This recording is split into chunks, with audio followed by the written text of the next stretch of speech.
नमस्कार. सखी सह्याद्रीच्या आजच्या भागात मी पूनम चांदोरकर आपलं सगळ्यांचं मनापासून स्वागत करते.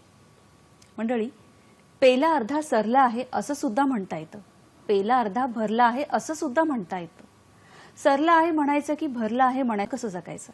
खरंच आपल्याकडे जे नाही त्याचा विचार करत बसण्यापेक्षा आपल्याकडे जे आहे त्याच्या आधारे आपल्या आयुष्यातील ध्येय साध्य करणं म्हणजेच खऱ्या अर्थाने यशस्वी होणं. आपल्याला यशस्वी होण्यासाठी आपली मानसिक तयारी करणं आणि जिद्दीने प्रयत्न करणं हे जर आपण ठरवलं ना, तर मग आपल्या ध्येयापर्यंत पोहोचण्यासाठी कोणतीही आडकाठी येत नाही. आपल्या शारीरिक व्यंगावर मात करत आपले अनेक बांधव आपल्या ध्येयाकडे अशी सकारात्मकतेने वाटचाल करत असतात आणि त्यांच्या या वाटचालीमध्ये त्यांच्या मागे खंबीरपणे उभं राहून त्यांना थोडा हातभार लावून पुरस्कारांच्या रूपाने त्यांना प्रोत्साहित करण्याचं काम समाजातील काही मोजक्या व्यक्ती करत असतात.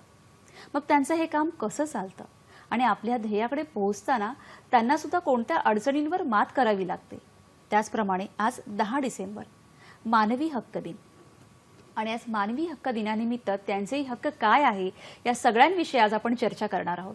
आजचा आपला विषय काय आहे ते बघूया. आजचा आपला विषय आहे दिव्यांगांची गगनभरारी. आणि या महत्त्वाच्या विषयावर मार्गदर्शन करण्यासाठी आपण नेहमी तज्ञ व्यक्तींना आपल्या इथे आमंत्रित करत असतो.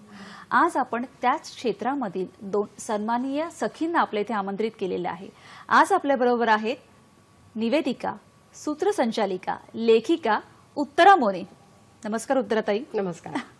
खरं तर तुमची सगळ्या महाराष्ट्राला ओळखच आहे, पण कार्यक्रमाचा भाग म्हणून ओळख करून देते. गेल्या 30 वर्षाहून अधिक काळ आकाशवाणी, दूरदर्शन आणि अनेक प्रतिष्ठित कार्यक्रमांचं आयोजन आणि सूत्रसंचालन त्या करतात.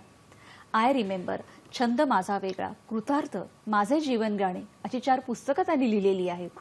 अनेक वृत्तपत्रांमधून त्या सातत्याने लिखाण करत असतात. 2005 मध्ये मिती क्रिएशन्स या इव्हेंट मॅनेजमेंट कंपनीची त्यांनी स्थापना केली.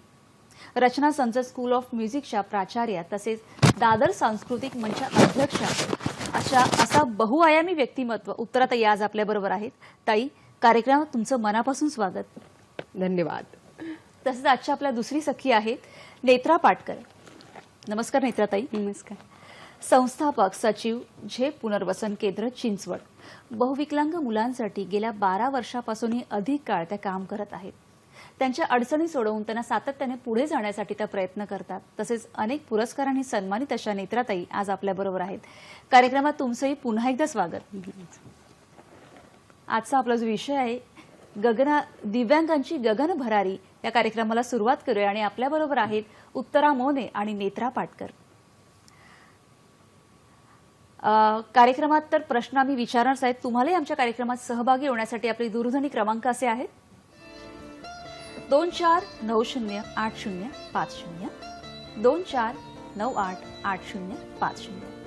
मोबाईलवरून डायल करताना 022 हा एसटीडी कोड डायल करावा.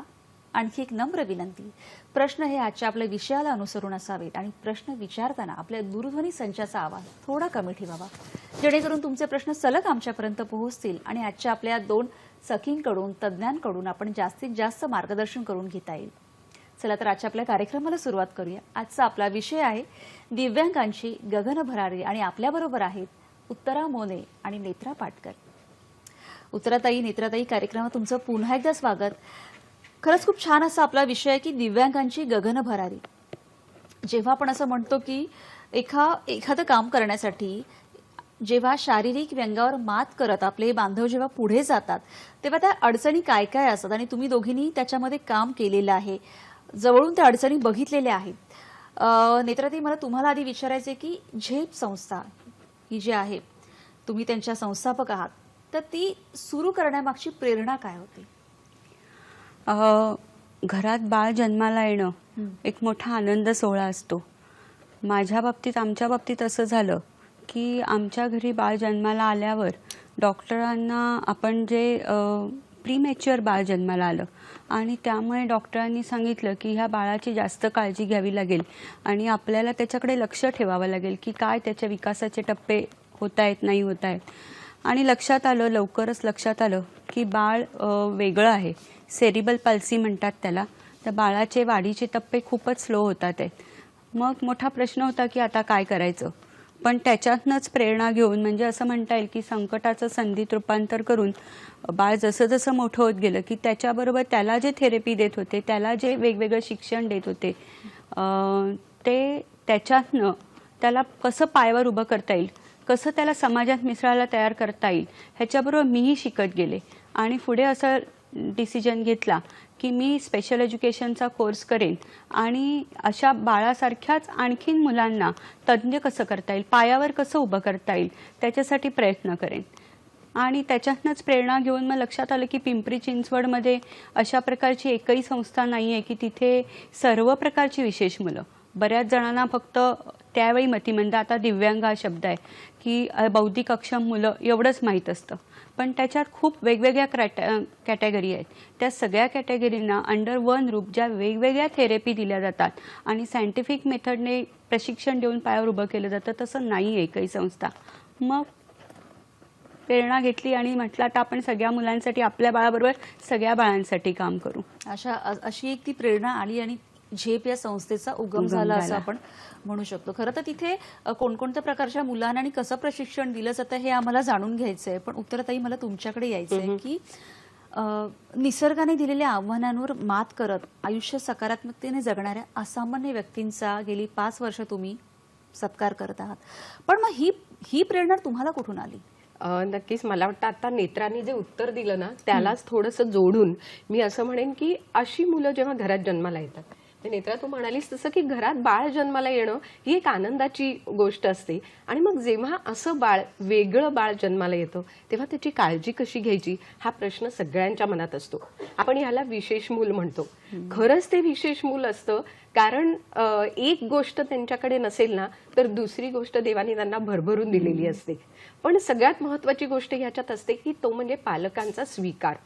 अशा मुलांचा स्वीकार आपण केला पाहिजे, हे कुठेतरी पालकांच्या मनात असलं पाहिजे.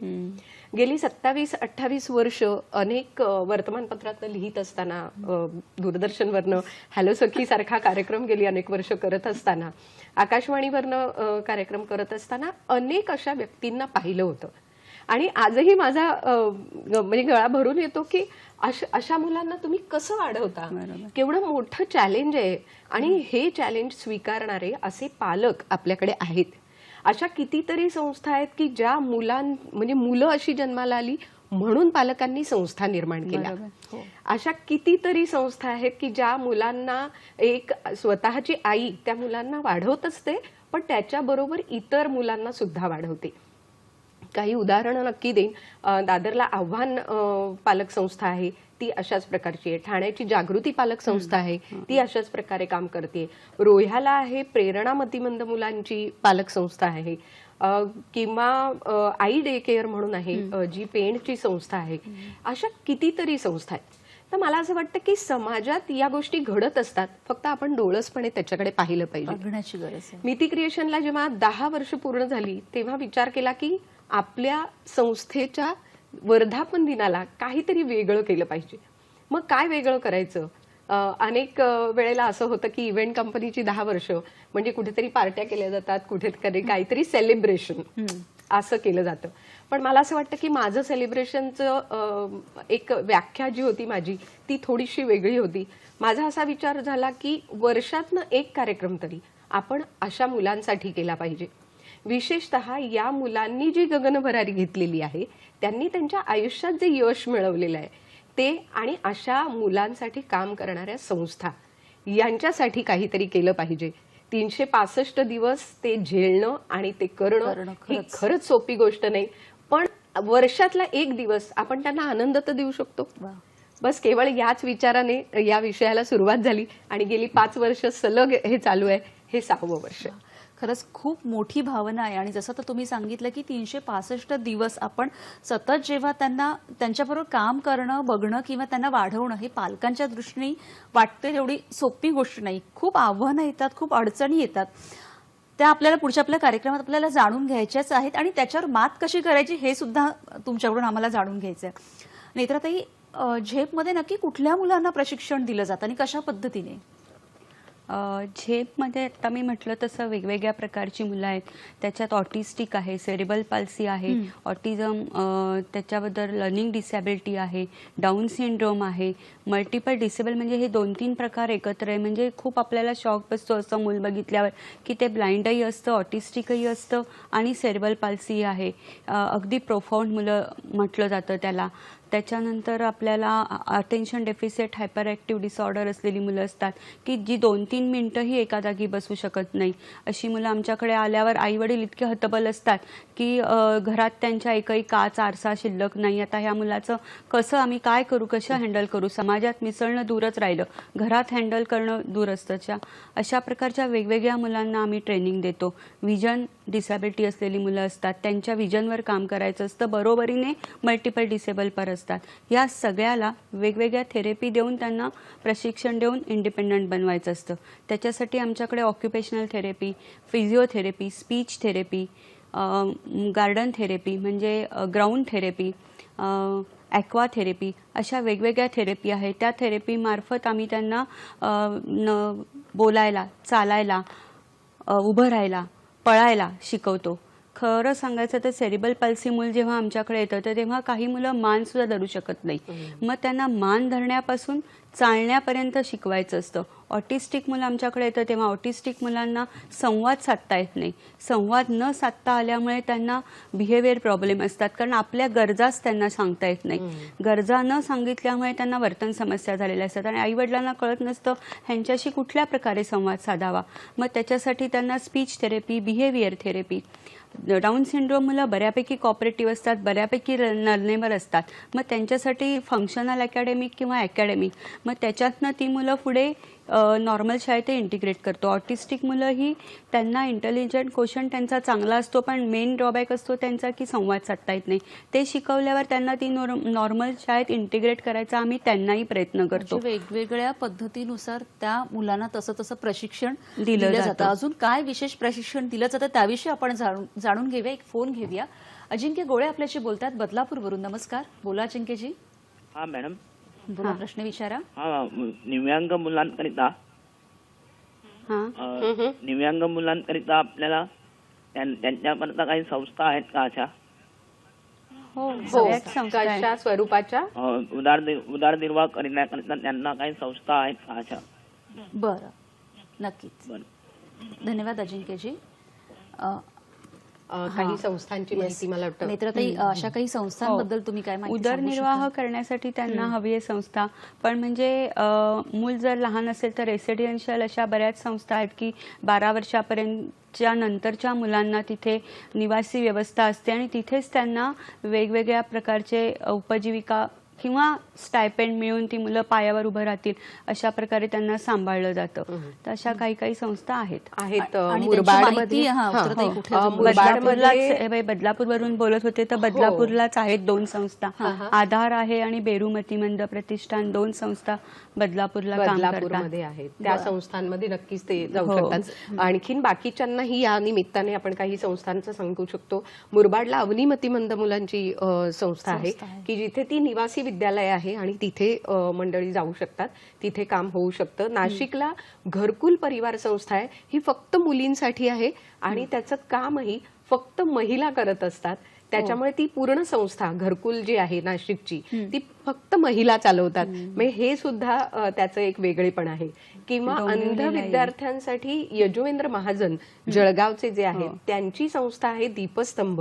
ते तर मुलांना वेगवेगळ्या कॉम्पिटिशन म्हणजे कॉम्पिटिटिव्ह एक्झाम्स ज्या असतात त्या एक्झाम्सना बसवण्याचं काम सुद्धा ते करत असतात. तर अशा प्रकारच्या अनेक संस्था आहेत. आम्ही तुम्हाला त्यांचे नंबर्स आणि ह्या सगळ्या गोष्टी नक्की देऊ शकतो. ते बदलापूरचे आहेत. तर एक गोष्ट मला आज नक्की जाहीर करायला आवडेल की कल्याण, डोंबिवली, बदलापूर या परिसरातल्या काही मंडळींना जर अर्थार्जनासाठी काही कंपन्या आहेत ज्या नोकरीला ठेवू शकतात. म्हणजे आमच्याकडे काही लोकांनी असा संपर्क साधलेला आहे की ज्यांना या विभागातली म्हणजे बदलापूर, डोंबिवली या विभागातली कर्णबधीर मुलं असतील आणि 12वी पास असतील तर त्यांच्यासाठी नोकरीची सुद्धा संधी आहे. अशी एक संस्था माझ्याकडे अप्रोच झालेली आहे. तर त्यांचे सुद्धा डिटेल्स जे आहेत ते आम्ही नक्की देऊ कार्यक्रमानंतर शकतो. कार्यक्रमानंतर नक्कीच तुम्हाला त्यांचे फोन नंबर दिले जातील. आता वेळ झाली एका छोट्याशा विश्रांतीची किंवा एक छोटीशी विश्रांती. बघत राहा सखी सह्याद्री.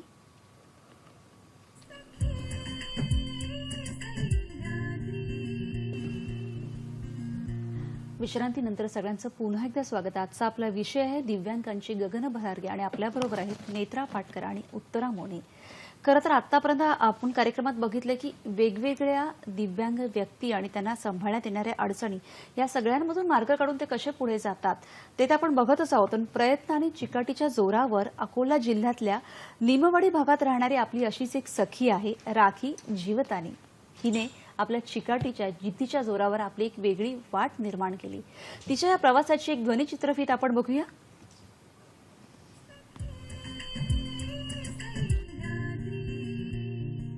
जिद्द, चिकाटी आणि धीरोदत्त इच्छाशक्ती असली की जगातली कोणतीही गोष्ट असाध्य नसते हे दाखवून दिलंय दोन्ही डोळ्यांनी अंध असलेल्या राखी जीवतानी हिने.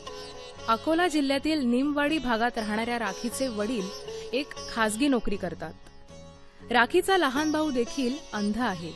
घरी हलाखीची परिस्थिती, त्यात शिक्षणासाठी होणाऱ्या खर्चासाठी आई वडिलांची तडजोड, हे सर्व राखीला दिसत नसलं तरी तिला जाणवायचं. म्हणून अशा परिस्थितीतही राखीने पदवीपर्यंत शिक्षण पूर्ण करून शिकवणी वर्गाच्या आधारे स्वतःच्या पायावर उभी राहिल्याने तिच्या आईवडिलांना याचा सार्थ अभिमान आहे. मुझे आरपी डिजीज है, मतलब ब्लाइंडनेस, विजुअली इम्पेयर्ड हूँ, जिसके कारण ग्रेजुअली धीरे धीरे मेरा जो विजन है वो लॉस्ट हुआ. फाइनली मेरा जो एडमिशन था वो एक रेगुलर स्कूल में था.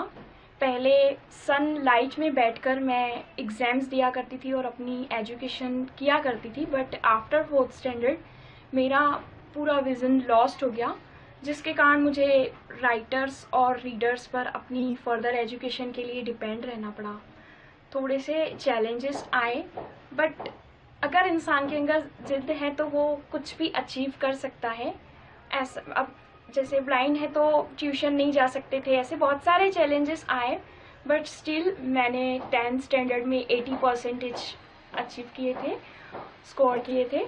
और उसके बाद मेरा जो फर्दर एजुकेशन है वो आरडीजी गर्ल्स कॉलेज से हुआ. Now I am MA in English literature end recently मैं घर पर टीचिंग कर रही हूँ स्टूडेंट्स को अप टू ग्रेजुएशन लेवल. उसके अलावा मैं अदर करिकुलम एक्टिविटीज़ में भी बहुत ज़्यादा इंटरेस्टेड हूँ, तो इसलिए मेरे कज़िन ब्रदर का फैशन शो हर साल यहाँ ऑर्गेनाइज किया जाता है, तो जिसमें मैं पार्टिसिपेट करती हूँ.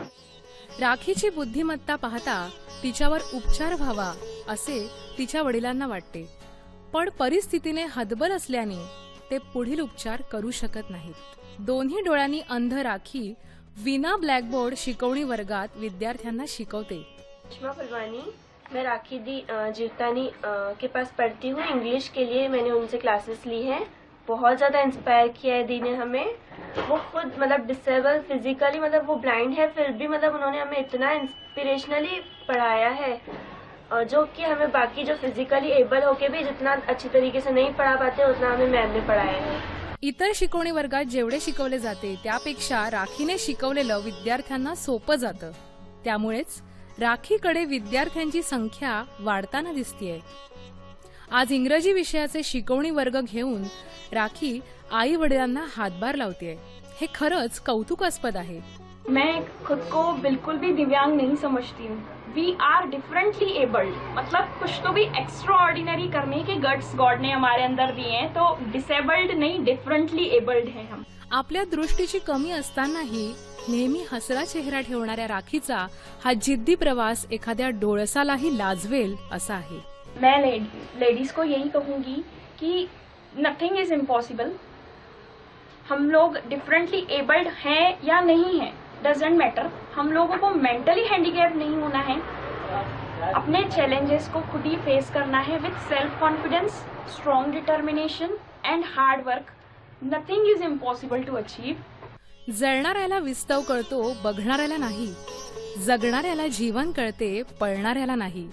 या म्हणीप्रमाणे दोन्ही डोळ्यांनी अंध असतानाही सामान्यांच्या शाळेत शिकून पदव्युत्तर शिक्षण घेणारी राखी आपल्या ध्येयाकडे वाटचाल करीत इतरांसाठी एक प्रेरणा ठरली आहे.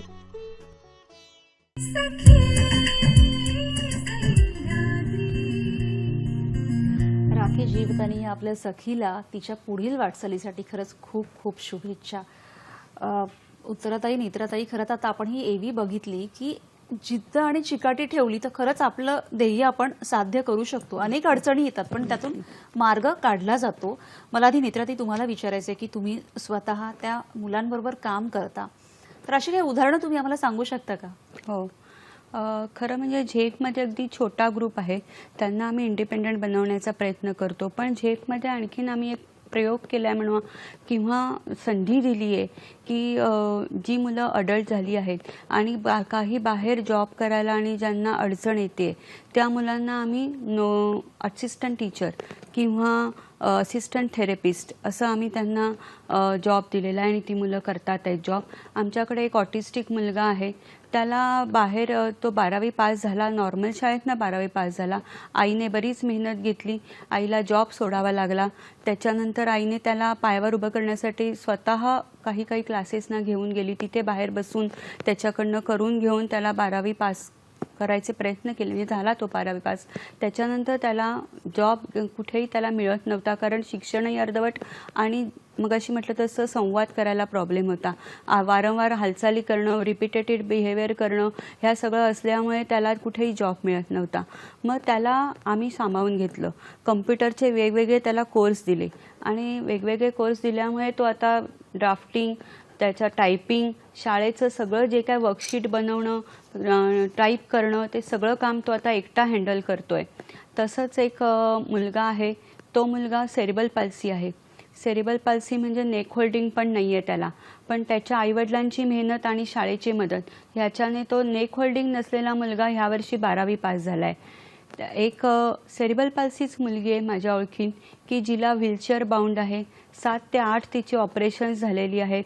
असं असूनही आईच्या मेहनतीमुळे, मुख्य म्हणजे मगाशी उत्तरात आईने सांगितलं तसं की आईवडिलांचा एक्सेप्टन्स खूप महत्त्वाचा आहे. आईवडील कुठल्या प्रकारे त्यांच्या ज्या गरजा आहेत किंवा क्षमता आहेत त्याच्या सकट त्यांनी आईवडिलांनी स्वीकारलं ना की समाज स्वीकारतोच. खूप वेळा कसं होतं की आईवडीलच घाबरून बसतात की समाज काय म्हणतील, त्याला बाहेर कसं नेऊ, तो आरडाओरडा करतोय, तो हातवारे करतोय, तो कधीही हायपर होऊ शकतोय, मारायला येऊ शकतोय. मग समाजातनं वेगवेगळ्या प्रतिक्रिया येतात, त्याच्यासाठी आईवडील त्यांना कोंडून ठेवतात. पण काही आत्ता आईवडील काही वेळा समाजातनं मदत मिळते किंवा काही संस्था आमच्यासारख्या असतात त्याच्याने पुढे येऊन बरीच मेहनत घेऊन मुलांना पायावर कसं उभं करता येईल आणि समाजात कसं मिसळता येईल याचे प्रयत्न खरं तर करतात. हा मला असं वाटतं खूप महत्त्वाचा मुद्दा आहे की स्वतःच्या पायावर उभं राहणं आणि समाजात मिसळणं. त्याविषयी आपण बोलूया. आधी एक फोन घेऊया. डॉक्टर श्रीकृष्ण पाडगावकर आपल्याशी बोलतायत अंबरनाथवरून. नमस्कार. नमस्कार. बोला, तुमचा प्रश्न माझे 3 विचारा. प्रश्न आहेत. पहिला प्रश्न असा आहे की सेरेबल पाल्सीची जी मुलं असतात तर त्या मुलांच्यासाठी जसं लातूर जवळ एक केंद्र आहे, हो. तर तसं मुंबईच्या आसपास किंवा इतर कोणत्या ठिकाणी केंद्र असेल तर आम्हाला माहिती मिळाली तर बरं होईल. आणि लातूरमध्ये या ठिकाणी केवळ आई वडिलांच्यासाठी एक वेगळं प्रशिक्षण असतं वर्षातून एकदा किंवा दोनदा, आणि त्या प्रशिक्षणाचा स्टायपेंड सुद्धा त्या आई वडिलांना मिळतो. बरोबर. तर अशा स्वरूपाचं केंद्र मुंबईमध्ये किंवा इतर ठिकाणी कुठं असेल तर आम्हाला मार्गदर्शन मिळालं तर बरं होईल. दुसरा प्रश्न असा आहे की या दिव्यांग जी मुलं असतात त्यांच्या आई वडिलांना इन्कम टॅक्समध्ये जवळजवळ 80,000 पर्यंत रिबेट मिळतो. तर या संबंधातली पण माहिती आपण जर समाजाला दिली किंवा याबाबत प्रबोधन केलं तर बरं होईल, कारण ही बऱ्याच आई वडिलांना ही माहिती नसते. बरोबर. तिसरा प्रश्न असा आहे की या दिव्यांग मुलांचं त्यांच्या मृत्यूपश्चात आई वडिलांच्या मृत्यूपश्चात त्यांचं काळजी घेणारी अशी केंद्र काही ठिकाणी आहेत का की ज्यायोगे त्या आई वडिलांना त्यांची काळजी ती राहणार नाही, कारण आपल्या मृत्यूपश्चात या मुलांना लक्ष कोण देणार, या संबंधात समाजाला माहिती नसते. तर तुम्हाला ती माहिती असेल तर आपण दिली तर बरं होईल. आणि चौथा प्रश्न असा आहे की बऱ्याच वेळेला काय होतं की ही जी मुलं आहेत त्यांना समाजाकडून केवळ दयाळू वृत्ती नको, तर त्यांना सहाय्य पाहिजे किंवा त्यांना संवेदना पाहिजे, मदत हवी आहे. तर त्या बाबतीत आपण मार्गदर्शन केलं तर बरं होईल. धन्यवाद. नक्की, नक्की. धन्यवाद डॉक्टर. खरं तर अतिशय चांगले प्रश्न विचारलेत त्यांनी आणि संपूर्ण कार्यक्रमाचा आढावा बराचसा त्या प्रश्नांमध्येच त्यांनी घेतलेला बरोबर आहे. आहे. मला वाटतं त्यांच्या शेवटच्या प्रश्नाचं उत्तर मी आधी देते हो, आणि नक्की, मग नक्कीच. पुढच्या प्रश्नांकडे वळूया. त्यांनी जे म्हटलं की समाजाकडनं त्यांना दयाळूपणा नको नको आहे, तर मुद्दा हाच आहे. म्हणजे जेव्हा गगनाला पंख नवे पुरस्कार सुरू झाला ना, तेव्हा पण आम्ही हाच विचार केला होता की लोकांमध्ये त्यांच्या कामाची नोंद घेतली जावी. म्हणजे त्यांनी केलेलं जे काम आहे ना, ते कुठेतरी लोकांपुढे यावं. आणि त्यामुळे मला असं वाटतं की समाजाची मानसिकता ही बदलली पाहिजे. आज जेव्हा आपण या सगळ्या मुलांसाठी काहीतरी काम जर आपण दिलं, म्हणजे यासारख्या संस्था, झेप सारखी संस्था सुद्धा आज हेच काम करते की त्या मुलांना काहीतरी हातांना काम द्या, हे महत्वाचं आहे. आणि त्या दृष्टीने जर सगळ्या संस्थांनी अशा प्रकारे त्या मुलांना हातांना काम दिलं, हे संस्था करू शकतील. व्यक्तिगत पातळीवर आपण त्यांच्यासाठी असं करू शकतो की आपण त्यांच्याबद्दलची माहिती इतर लोकांपर्यंत पोहोचवू शकतो. आणि जे व्यावसायिक आहेत त्या व्यावसायिकांना सुद्धा मी या निमित्ताने असं आवाहन करीन की आपल्या व्यवसायामध्ये जर अगदी काही 2%, 3%, 5% जे काही जागा तुम्ही या मुलांसाठी देऊ शकता, त्यांना जर तुम्ही देऊ शकलात तर अतिशय उत्तम गोष्ट होईल. एका कारखान्यात हे उदाहरण आहे की पुण्याजवळ तो कारखाना आहे आणि तिथे अनेक अशी मुलं आहेत की जी, म्हणजे ते जे व्यावसायिक आहेत ते फक्त दिव्यांग मुलांनाच तिथे काम देतात. म्हणजे त्यांची एक सेक्शन्स जी आहेत ती फक्त दिव्यांग मुलांसाठी करणारी अशी आहेत. सो अशा प्रकारे समाज जर त्यांच्याकडे बघेल आणि आपण जर त्यांच्यातले होऊन आपण त्यांच्याकडे बघू, तर मला असं वाटतं की हा प्रश्न खूप चांगल्या पद्धतीने सोडवला जाईल. हा, खरंच तुम्ही काय सांगाल नेत्राताई? ह्याच प्रश्नाला अनुसरून आता ह्या उत्तरालाच अनुसरून मी सांगते की आता उत्तराताई म्हणाल्या ते सुभाष चित्तरजी म्हणून आहेत आणि त्यांच्या संस्थेत ही बरीच 200 मुलं काम करतात आहेत आणि वेटिंग 200 मुलं आहेत. पण आता एक सुदैवाने एक चांगलं म्हणजे बराच अवेअरनेस आल्यामुळे बऱ्याच हल्ली संस्था पुढे येतात आहेत, कंपनी पुढे येतात आहेत की या मुलांना काम देऊ शकतो. तुमच्याकडची काही मुलं असेल तर ती नावं सांगा, मग आपण त्याप्रमाणे त्यांना जे काम सुटेबल आहे कंपनीतलं. आत्ता एक पिंपरीतली इटर्न म्हणून कंपनी आहे, बार्कलेज आहेच, TCS आहे, या अशा काही कंपनीने स्वतःहून पुढे येऊन सांगितलंय की आम्ही तुमच्या मुलांना जी मुलं काम करू शकतात आहे, जे अंडर गायडन्स काम रिपीटेड वर्क जी करू शकतात आहे त्यांना आम्ही घेऊ. आणि आमच्याकडचीच 1-2 मुलं त्यांनी आता इटन कंपनीने आता म्हणजे वेगवेगळ्या कंपन्यांनी खरं तर पुढे येऊन आता पुढे यायला लागलेली पाहिजे आणि द्यायला पाहिजे. खरं तर त्यांचा जो पहिला अजून एक प्रश्न होता की लातूर भागामध्ये जसं एक केंद्र आहे अशा प्रकारची, तसं मुंबईत कुठे आहे? हो, मुंबईत स्पास्टिक सोसायटी म्हणून आहे, बँड्राला आहे, कुलाब्याला आहे त्यांचं सेंटर आणि ते स्पास्टिक मुलांसाठीच काम करतं.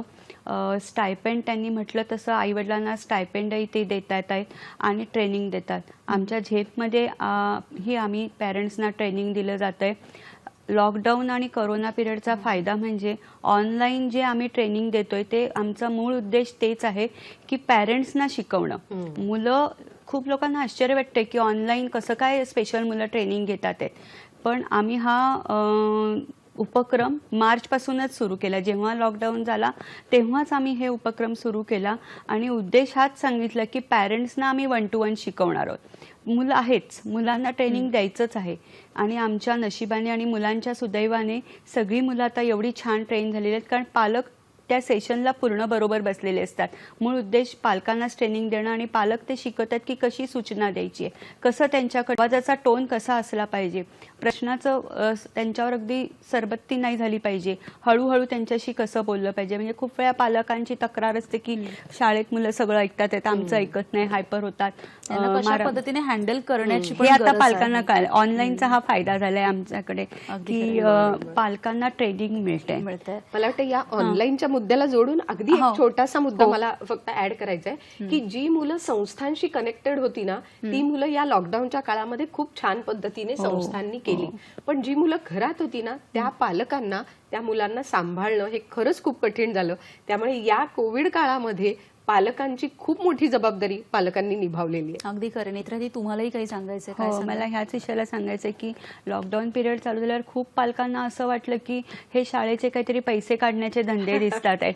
त्यामुळे खूप पालकांनी नाव काढून घेतलं शाळेतनं. आणि म्हणजे आमच्याकडेच अगदी 115-120 ऍडमिशन होत्या, त्या 70वर आल्या. आणि जी 70% जी ऍडमिशन राहिल्या ना, त्या मुलांमध्ये ट्रिमेंडस चेंज आहे. म्हणजे आम्ही आता सक्सेस स्टोरी म्हणून काही पालकांशी चर्चा केली की कसं आहे. एका मुलीचीच आई होती की तिला वाटत होतं की माझी मुलगी ऑनलाईन करू नाही शकणार, पण त्यांचा माझ्यावर असलेला विश्वास, आणि मी त्यांना सांगितलं की तुम्ही करून बघा प्रयत्न, काय होतंय, नाही झालं तर नका कंटिन्यू करू. तर त्या आईने आत्ता सांगितलं की मॅडमनी सांगितलं, मग त्यांच्यावर विश्वास ठेवून मी सुरू केलं ऑनलाईन ट्रेनिंग. त्यांना छोटं बाळही होतं म्हणून त्यांना ते वाटत नव्हतं की फिजिबल होईल म्हणून. पण आपण जे काय बिहेवियर ट्रेनिंग दिलं त्याच्यातनं ती मुलगी आता बाळालाही सांभाळते, आईला मदत करते, आणि आईला आयडिया मिळतात ते मुलीला कसं ट्रेनिंग द्यायचं. पालकांचा थोडासा अप्रोच, सकारात्मकता, समाजाची सकारात्मकता, आणि शाळा हे जे आपल्याला ट्रेनिंग देत आहेत किंवा मदत करतायत त्यांच्या प्रति सकारात्मक अप्रोच ठेवणं, हे जरी आपण केलं ना तरी नक्कीच आपण आपल्या ह्या शारीरिक व्यंगावर मात करून ह्या मुलांना सांभाळण्यासाठी किंवा त्यांच्या अडचणी थोड्याफार प्रमाणात कमी करू शकतो. ही चर्चा आपल्याला अशीच पुढे चालू ठेवायची. आता वेळ झाली का छोट्याशा विश्रांतीची. बघत राहा सखी सह्याद्री.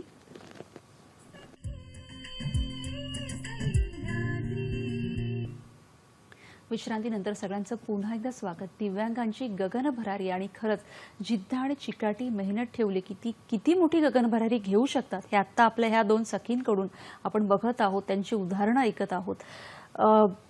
नेत्राताई, मला तुम्हाला विचारायचं आहे की जसं डॉक्टरांनी तर प्रश्न विचारलेला की टॅक्समध्ये जे बेनिफिट असतं ते बऱ्याच वेळेला माहिती नसतं आपल्या काही पालकांना, काही पालकांच्या मुलांना, त्याविषयी काय माहिती द्याल? आपल्या सरकारकडनं बऱ्याच योजना अशा आहेत की आपल्या स्पेशल मुलं आणि त्यांच्या पालकांसाठी त्यांचा फायदा होऊ शकतो. त्याच्यातली ही आहे. सरकारी हॉस्पिटलमधनं त्यांचं IQ आणि मेंटल लेवल तपासण्याचं जे सर्टिफिकेट मिळतं, डिसॅबिलिटी सर्टिफिकेट त्याला म्हणतात, ते डिसॅबिलिटी सर्टिफिकेट प्रत्येक त्या शहरातल्या सरकारी हॉस्पिटलमधनं काढून घेतलं की ह्या योजनांचा फायदा घेता येतो. इथे परत तो पॉईंट येतो की स्पेशल आहे हे शिक्का मारून घ्यायचा का, असं बऱ्याच पालकांना वाटतं. मग त्यांना आपल्याला समजून सांगावं लागतं की बेनिफिट अशा वेगवेगळ्या प्रकारचे, तो शिक्का काही कायम बघितला जाणार नाहीये. पण समजा तो मुलगा अकॅडमिक लेवलला असेल तर NIOS ही सरकारने आपल्या मुलांसाठी परीक्षा, नॉर्मल मुलं जी परीक्षा देतात SSC बोर्डाची आणि त्या टाईपमध्ये केलेली आहे, त्याच्यातनं ही मुलं पुढे जाऊन त्यांचं रुटीन आयुष्य जगू शकतात, पायावर उभं राहू शकतात. हे बेनिफिट म्हटलं तसं railway concession, ST concession, income tax concession, हे सगळं त्या डिसॅबिलिटी सर्टिफिकेट मिळाल्यावरच हे साध्य होऊ शकतं. तसंच काही गव्हर्नमेंटच्या शिष्यवृत्ती योजनाही आहेत. त्या शिष्यवृत्ती योजनामध्ये त्याचाही फायदा घेऊ शकतो. मेडिकल इन्शुरन्सही आहे, निरामय योजना म्हणून, आणि त्याच्यासाठी हे सर्टिफिकेट आवश्यक असतं. त्याच्यात 1 लाखापर्यंत रिबीट मिळू शकतो. त्यामुळे पालकांनी हे डिसॅबिलिटी सर्टिफिकेट करणं फार गरजेचं आहे. जर डिस्लेक्सिक, लर्निंग डिसॅबिलिटी असलेला मूल असेल तर त्यांना वेगळं सर्टिफिकेट मिळू शकतं लर्निंग डिसॅबिलिटी म्हणून, आणि ते प्रश्न परीक्षा देण्यासाठी त्याचा एक्स्ट्रा टाइम मिळणं, काही पेपरमध्ये सूट मिळणं, हे सगळं त्याच्यामुळे पॉसिबल होऊ शकतं. आपण असं म्हणतो की गव्हर्नमेंट सेक्टरमध्येही त्यांना जॉब मिळू शकतो या स्पेशलच्या आधारे. खरं आहे. आणि तसं त्यांचा अजून एक प्रश्न होता, आणि जो महत्वाचा प्रश्न होता, खरं तर अनेक पालकांची खरं तर ही एक भीती आहे, आपण असं म्हणू शकतो की आपल्या पश्चात त्या मुलाला कोण बघणार. तर अशा काही संस्था आहेत का की तुम्ही सांगू शकता? हो, म्हणजे खूप पालकांचा मुख्य हाच प्रश्न आहे की माझ्यानंतर काय. तर काही काही संस्था अशा प्रत्येक एरियात आहेत. नव्याने काही काही संस्था, आता कारण हे मूळ काम असल्यामुळेच आत्ता काही संस्था पुण्यातही तयार झालेल्या आहेत की त्यांनी रेसिडेन्शियल प्रकल्प चालू केलेले आहेत. डोंबिवलीतही घरकुल म्हणून आहे, मगाशी सांगितलेले आधार आहे. असे बरेच संस्था आहेत की ज्या मुलांना सांभाळतात. फक्त एक सांगायला जरा अवघड वाटतंय की त्यांनी जे म्हटलं की सेरिबल पल्सी मूल बेड रिडन असतं, त्यामुळे त्यांना सांभाळणाऱ्या फार कमी संस्था आहेत. पुण्यात एक आहे, मुंबईला एक आहे, कारण त्यांचं सगळं जागेवर करायचं असतं त्या मुलांना. त्यामुळे शक्यतो त्यांचे पत्ते नंतर आम्ही देऊ शकतो. नंतर आपल्या कार्यक्रम संपल्यावर आपल्या दूरदर्शनच्या दूरध्वनी क्रमांकावरून अधिक माहिती तुम्हाला मिळू शकते. नक्कीच. उत्तराताई, मला तुम्हाला विचारायचं की जसं सुरुवातीला मी म्हटलं की ही वाटचाल जिद्दीने आपण करू शकतो, म्हणजे दिव्यांगी आपले जे बांधव आहेत ते करतायत, पण थोडंसं त्यांना पुरस्काराच्या रूपाने प्रोत्साहन दिलं, थोडं त्यांच्या पाठीमागे खंबीरपणे उभं राहिलं ना, की ते अजून उत्साहाने आणि आपल्या ध्येयाकडे जाऊ शकतात. मिती क्रिएशनच्या 15व्या वर्धापन दिनानिमित्त 19 डिसेंबरला गगनाला पंख नवे पुरस्कार 2020 हा सोहळा होणार आहे. तर दिव्यांग व्यक्ती आणि संस्थांचा सन्मान केला जातो, तर काय आहे ह्या पुरस्कार सोहळ्याचं स्वरूप, त्याविषयी आम्हाला जरा सांगा. नक्कीच. एक तर पुरस्कार सोहळा आहे, म्हणजे आपल्याला मनापासून कौतुक करायचं आहे यांचं सगळ्यांचं.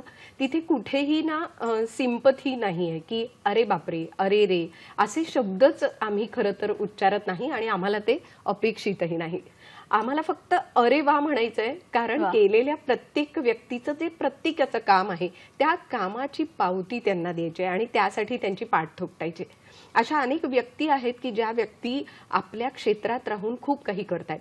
म्हणजे मंडणकडचा रुपेश राऊत असेल की जो दोन्ही पायाने अधू आहे पण तो शेती करतो, आधुनिक शेती करतो आणि त्याच्यामुळे ते त्याच्याकडनं शिकायला मिळालं. किंवा चाळीसगावची मीनाक्षी निकम आहे, ती सुद्धा व्हीलचेअरवर आहे पण ती अनेक महिलांना शिवणाचं ट्रेनिंग देते स्वतः.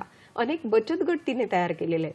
औरंगाबादचा राहुल वैद्य आहे जो स्वतः बालश्री पुरस्कार त्याने मिळवलेला आहे आणि असं असताना सुद्धा तो स्वतः काही कार्यक्रम ऑर्गनाईज करतो. या सगळ्यांचं म्हणजे कितीतरी नावं, कितीतरी उल्लेख असे करता येतील. आपल्याला वेळ असेल तर मी आणखीन नंतर उल्लेख नक्की करीन. पण आता कार्यक्रमाविषयी सांगायचं तर पुन्हा एकदा ऑनलाईन सध्या लॉकडाऊनमुळे खूप गोष्टी आपल्याला प्रत्यक्ष करता येत नाहीत आणि विशेषतः या मुलांना, दिव्यांग मुलांना उठून एका ठिकाणी येणं हे शक्य नाहीये आणि त्यामुळे 19 तारखेला आपण ऑनलाईनच हा कार्यक्रम करणार आहोत. फेसबुक पेजच्या माध्यमातून हा कार्यक्रम आपण करणार आहोत. रेणुका शहाणे यावर्षी आपल्या प्रमुख पाहुणे आहेत, त्यामुळे त्यांच्या माध्यमातून सुद्धा अनेक मुलांना ती प्रेरणा नक्कीच मिळणार आहे. एक नक्की आवर्जून उल्लेख करेन की हे करत असताना अनेक मदतीचे हात माझ्यासोबत आहेत. कारण आमची जी निवड समिती आहे त्यावर आपल्या मुंबई विद्यापीठाच्या माजी कुलगुरू स्नेहलता देशमुख आहेत, किंवा ज्येष्ठ पत्रकार विजय पोवळेकर आहेत, लेखक, दिग्दर्शक, निर्माते श्रीरंग गोडबोले आहेत, किंवा अखिल भारतीय मराठी नाट्य परिषदेचे अध्यक्ष प्रसाद कांबळी आहेत, किंवा सामाजिक कार्यकर्त्या वर्षा पवार तावडे आहेत.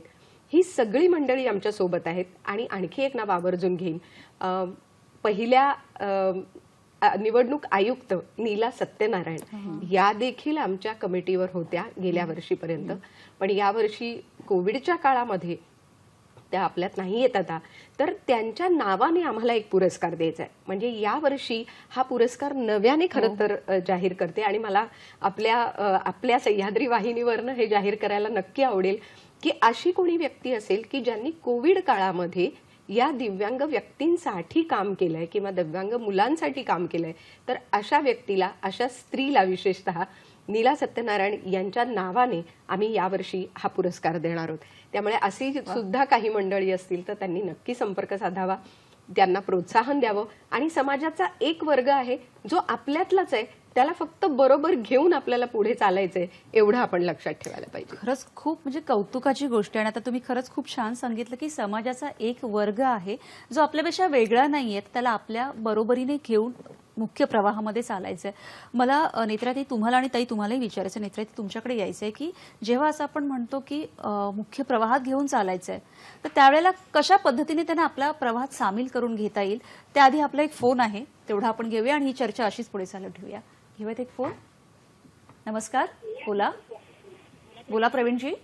हॅलो मॅम, मला एक प्रश्न होता की माझं BA झालंय. मी उजव्या हाताने अपंग आहे आणि प्रॉब्लेम काय आहे की मी वेगवेगळ्या प्रकारच्या ज्या स्पर्धा परीक्षा असतात त्या ट्राय करतोय पण कुठे यश मिळत नाही. वेगवेगळ्या NGOs मध्ये पण प्रयत्न करतोय.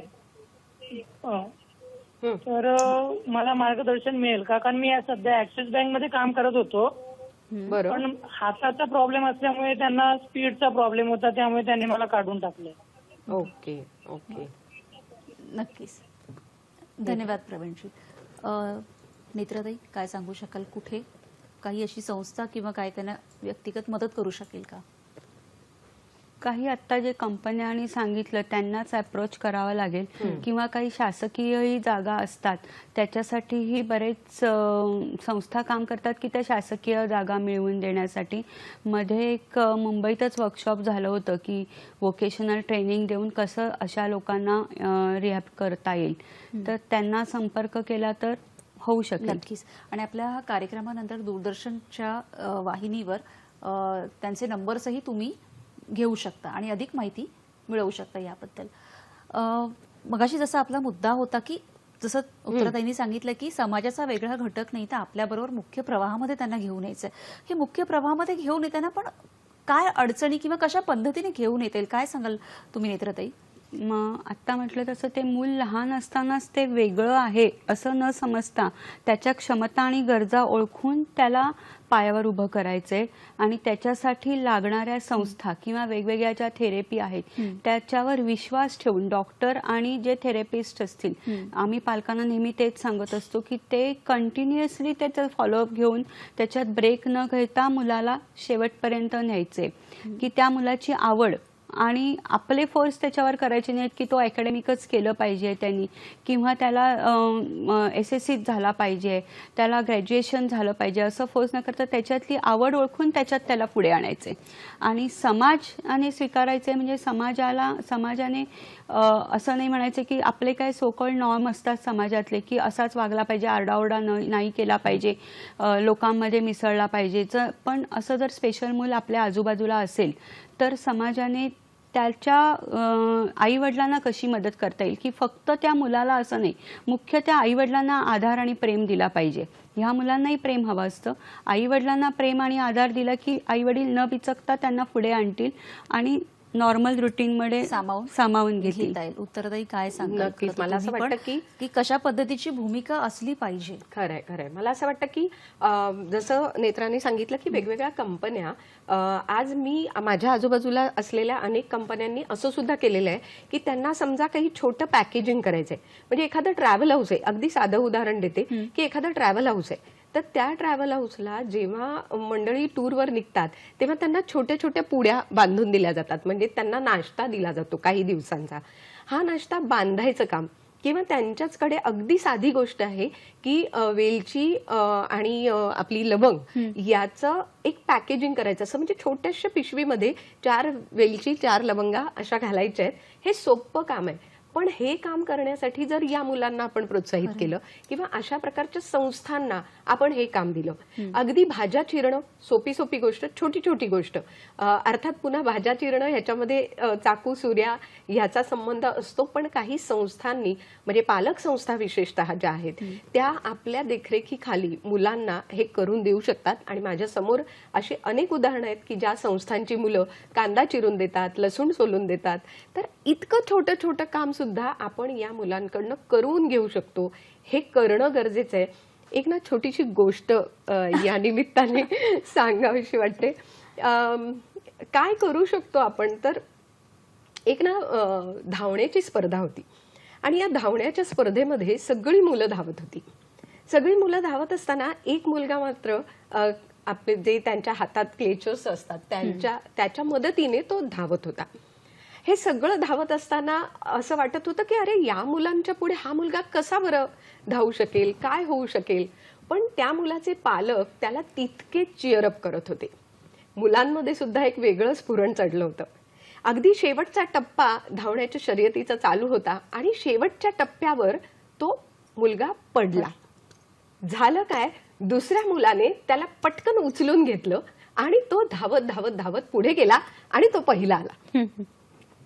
आता त्या मुलाचं श्रेय असं जो अपंग नाहीये जो दिव्यांग नाहीये त्याने त्या दिव्यांग मुलाला उचललं आणि तो धावत गेला.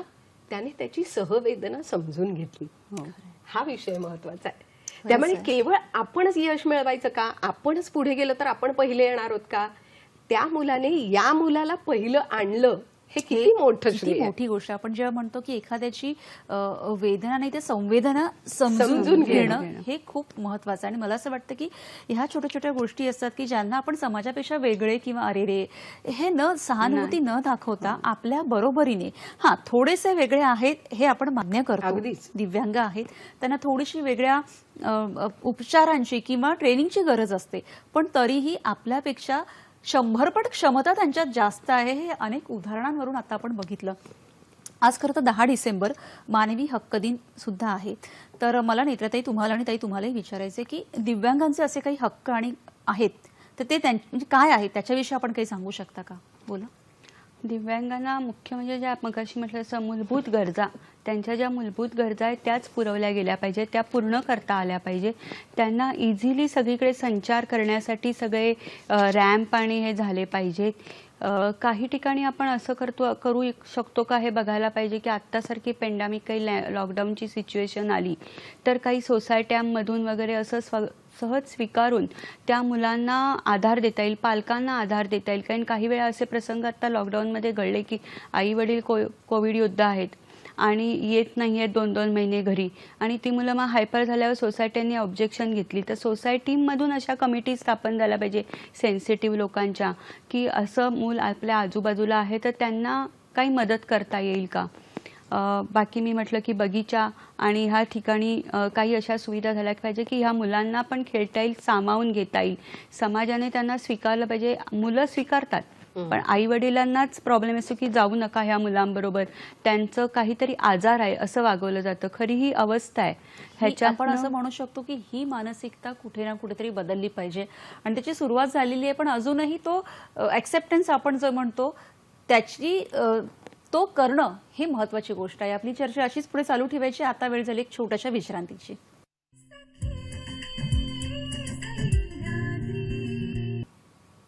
दिव्यांगांची गगनभरारी या विषयावर आपण चर्चा करत आहोत आणि आपल्या बरोबर आहेत नेत्रा पाटकर आणि उत्तरा मोने.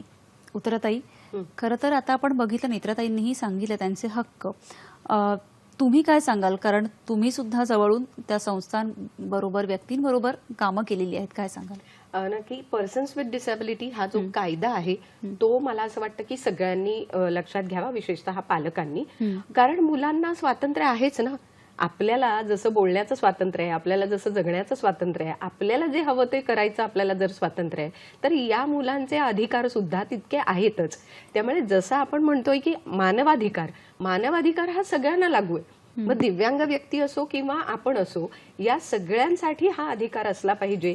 अगदी साधी सोपी गोष्ट की ती व्यक्ती जर बाहेर पडलीये, ती टॅक्सीसाठी उभी आहे, म्हणजे मी ही उदाहरणं ना रोजच्या जगण्यातली उदाहरणं मुद्दाम देते. तर एखादी व्यक्ती उभी आहे, आपल्याला दिसतंय की ती व्यक्ती दिव्यांग आहे, जर टॅक्सीसाठी उभी आहे तर आपण त्यांना टॅक्सी मिळवून द्यायला प्रयत्न करतो का? एखादी ब्लाइंड व्यक्ती असेल, ती रस्ता क्रॉस करते, आता खूप जाहिराती निघाल्या की ब्लाइंड मुलाला घेऊन किंवा व्यक्तीला घेऊन जाहिरात रस्ता क्रॉस केला, पण आपण प्रत्यक्षात हे करतो का? एखादी व्हीलचेअरवर बसलेली व्यक्ती असेल, तिला पटकन एखादी गोष्टी उचलायची असेल तर ती करू शकत नाही, मग तिला आपण एखादी मदत करतो का? मला असं वाटतं की हे प्रश्न फक्त आपण आपल्याला विचारायचेत. आपल्या आजूबाजूला असलेल्या अशा कोणत्याही व्यक्तीसाठी मदतीचा एक हात आपण पुढे केला तरी सुद्धा मला असं वाटतं मानवाधिकार यापेक्षा वेगळा काय असतो, तो अधिकार त्यांना मिळावा इतकीच इच्छा. खूप छान आणि साधी उदाहरणं देऊन तुम्ही हा नक्की अधिकार काय असावा हे सांगितलेलं. कारण ही उदाहरणं आपल्या रोजच्या आयुष्यात, रोजच्या जगण्यात आपण बघत असतो. अक्षरशः ट्रेन, बसने प्रवास करताना सुद्धा आपण बघत असतो. पण त्यावेळेला खरं तर असं बोलणं आणि त्यावेळेला जागृत राहणं हे खूप महत्वाचं आहे. एक छोटंसं उदाहरण सांगेन. आमची एक मैत्रीण आहे सोनाली देशपांडे. ती आणि तिचे मिस्टर दोघेही पायाने अधू आहेत, पोलिओ आहे त्यांना दोघांना, पण त्यांना फिरायला खूप आवडतं. तर वेगवेगळ्या देशांमध्ये ते जातात किंवा पर्यटन करतात. तर ती म्हणते की असं सुद्धा झालेलं आहे की आम्हाला असंही म्हणतात, कशाला येतात हे, यांच्यामुळे आम्हाला उशीर होतो. हे एक वाक्य फक्त आपण न बोलता आपण जर असं म्हटलं की अरे नाही, आपल्या बरोबर ते पण आहेत ना, थोडंसं त्यांच्यासाठी थांबूया. आपण 5 मिनिटात करतोय ती गोष्ट त्यांना कदाचित 10 मिनिटं लागेल, पण जीवनाचा आनंद घेण्याचा अधिकार त्यांनाही आहे. तो त्यांनी घेतलाच पाहिजे. आणि ते करतात ही सुद्धा किती कौतुकाची गोष्ट खरीच आहे की गोष्ट आहे. आपलं एखादा व्यंग किंवा कमतरता तिथेच धरून न बसता ते अगदी पुढे खरंय. येत आहेत. तर आपण सुद्धा त्यांच्याबरोबर एखादं पाऊल पुढे नक्कीच टाकू शकतो. प्रश्नच नाही. नेत्राताई, मला तुम्हाला विचारायचंय की संस्था वगैरे चालवणं सोपी गोष्ट नाहीये. काही अशा अडचणी किंवा त्यावर कशी मात करून पुढे जाता? संस्था एखादा अनुभव सांगायचा असेल तरी तुम्ही सांगू शकता. आत्ता आम्हाला म्हणजे फक्त पहिली जागेचीच अडचण होती, त्यामुळे त्याला गव्हर्नमेंटनेच मदत केली आहे, पिंपरी चिंचवडने. आणि बाकी काही अशा अडचणी म्हणजे मुख्य मुलांच्याच अडचणी असतात की त्याच्यात पालकांनी स्वीकारणं आणि पालकांनी त्या मुलांना प्रवाहात आणण्यासाठी आत्ता जे ह्यांनी सांगितलं की समाजात जिथे जिथे अडचण येते तिथे तिथे पालकांनी पुढे येणं हेच महत्त्वाचं आहे. अगदी खरं आहे. खरं तर आजचा आपला कार्यक्रम आपण जेव्हा आपण म्हणतोय की कशाची गरज आहे, तर फक्त जिद्द, चिकाटी आणि मेहनत आणि आपल्यामध्ये सामावून घेण्याची. हे दिव्यांग व्यक्ती कोणी वेगळे नाही आहेत, तर आपल्यातलेच आहेत. त्याच्यामुळे त्यांना आपल्या सारखंच वागवा. हा कार्यक्रम तुम्हाला कसा वाटला हे सांगण्याची माध्यमं तर तुम्हाला माहितीच आहे. आपलं पहिलं माध्यम आहे फेसबुक, www.facebook.com/DD सह्याद्री. जीमेलद्वारे तुम्ही तुमचे प्रश्न, तुमच्या प्रतिक्रिया आमच्यापर्यंत पोहोचवू शकता. आपला जीमेल आयडी आहे sakhisayadri@gmail.com. यूट्यूबवर तुम्ही हा आणि इतरही कार्यक्रम पुन्हा बघू शकता. www.youtube.com/DD सह्याद्री. ट्विटर आयडी सुद्धा आहे. खरं तर आजचा हा जो विषय आहे, छोटी छोटी उदाहरणं तुम्ही दिली आणि त्यांची क्षमता काय आहे आणि किती आहे, आणि फक्त आपल्याला काय डोळसपणे आपले डोळे उघडे ठेवून बघण्याची गरज आहे हे आपल्याला सांगितलं. विषय असा आहे ना, खरं तर दिव्यांगांची गगनभरारी आणि ते किती मोठी गगनभरारी घेऊ शकतात हे तुमच्या दोघींकडून आपण आता बघितलं, प्रेक्षकांपर्यंत सांगितलं. पण जाता जाता आपल्या प्रेक्षकांना काय संदेश द्यावा असं वाटतं? उत्तराताई काय सांगाल? मला वाटतं नेत्राताईंना नेत्राताई, आधी तुम्ही बोलू काय दे. सांगाल थोडक्यात? मूळ संस्थेमध्ये मी मुळात मुद्दाम नेहमी म्हणते की आम्ही फक्त कौतुकाचं काम करतोय, पण नेत्रासारख्या अनेक मंडळी आहेत की जे ग्राउंड लेवलला जाऊन काम करतायत. त्या अडचणी त्या स्वतः तुम्ही फेस करता. पण जाता जाता आपल्या सगळ्या प्रेक्षकांना काय सांगावं असं वाटतं? काय सांगाल? समाजाचा घटक असलेल्या दिव्यांग लोकांना कुठेही बाजूला न सारता त्यांना डिग्निटीपूर्ण लाईफ जगण्यासाठी मदत करा. आदराने, प्रेमाने वागवा. त्यांना फक्त प्रेमाची गरज आहे, कीव करू नका त्यांची. त्यांना जी गरज असेल त्यांची ती आदराने पूर्ण करायचा प्रयत्न करा. खरंच आहे, त्यांच्याप्रती आदर दाखवा, सहानुभूती नको आहे त्यांना. उत्तराताई, तुम्ही खरंच काय आहे. सांगाल? नक्कीच मला असं वाटतं की कार्यक्रमाच्या या निमित्ताने नक्की मी असं म्हणेन की दिव्यांगांनी खरंच गगनभरारी घेतलेली आहे. त्याचं कौतुक करायचं काम आपण नक्की करायला हवं. आमच्याकडनं जेवढं शक्य आहे तेवढं गगनाला पंख नवे पुरस्कार सोहळ्याच्या निमित्ताने आम्ही करतो आहोत. पण समाजातल्या प्रत्येकाने हे करायची गरज आहे. आणखी एक गोष्ट मला आवर्जून सांगावीशी वाटते की या बाबतीतली जनजागृती ही पुरेशी होतेही आहे. समाजात आज ही सुद्धा एक गोष्ट आहे की लोक पुढे येत आहेत, मदतीचे हात मिळत आहेत. अगदी माझ्या बाबतीत मी म्हटलं तसं की निवड समितीतली सगळी मंडळी आहेत, त्याचप्रमाणे सचिन शिंदे आहेत, राजेश गाडगीळ आहेत, किंवा विनायक स्वाती वळामे आहेत, आपले सुनीलभाई गाला आहेत. अशी अनेक मंडळी आहेत. मी व्यक्तिगत स्वरूपात यांची नावं घेतली आहेत, कारण या सगळ्या व्यक्तींची मदत आणि साथ ही ऑलवेज आमच्या बरोबर असते. आणि मला असं वाटतं की ही साथ मिळते. हातांनी हात जोडूया आणि याच हातांनी या हातांना दिव्यांगांना काम देऊया, त्यांना सन्मान देऊया आणि त्यांचं आयुष्य अधिक उत्तम होईल, सुंदर कसं होईल याकडे लक्ष देऊया. वा, खरंच जाता जाता ह्या शेवटच्या नोटवर आपण इथेच थांबतोय. खरंच खूप छान सांगितलं की त्यांचं आयुष्य अधिक सुंदर कसं होऊया हेच बघूया. तुम्ही दोघी इथे आलात आणि इतक्या छान पद्धतीने सहकार्य केलं, छान माहिती दिली, तुमचे अनुभव सांगितले, त्याबद्दल दोघींचे खूप खूप आभार. भेटूया पुन्हा एका नवीन विषयासह. तोपर्यंत नमस्कार.